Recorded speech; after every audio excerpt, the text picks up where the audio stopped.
All right, folks, we're going to wrap up our section on animal nutrition, at least the intro unit. We're going to talk about the last couple of ways we can analyze nutrients in a laboratory setting. So first, some common measurements that are taken in nutrient analysis include dry matter, ash, crude protein, ether extract, and carbohydrate analysis. And again, I'm not going to ask you to memorize these, but it's important to understand the different processes that we use in a lab environment.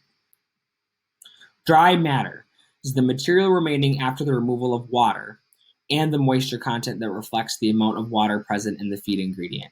So how we do this, our method, samples are dried in an oven for 12 to 24 hours to remove water by evaporation.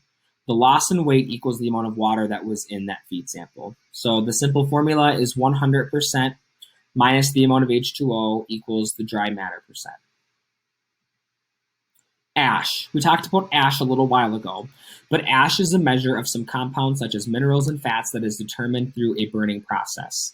So we basically burn our samples by placing the weighed amount in a muffle furnace for 4 hours at 550 degrees Celsius. And that is hot, really, really hot. Ash is the dry inorganic residue that remains.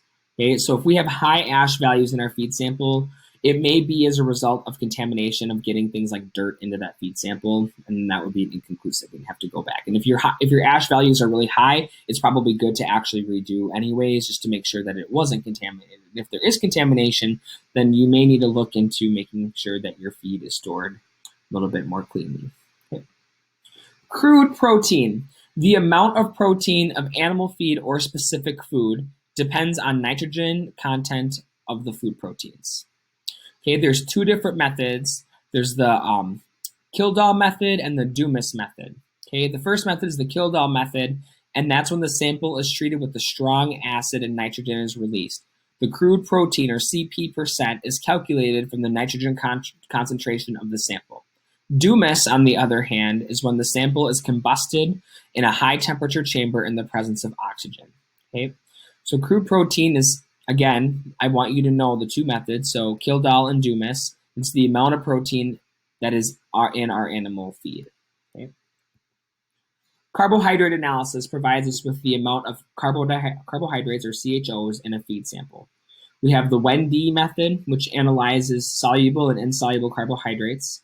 The more digestible portion is the nitrogen-free extract, or the NFE, and the less digestible portion is the crude fiber, the CF. Okay.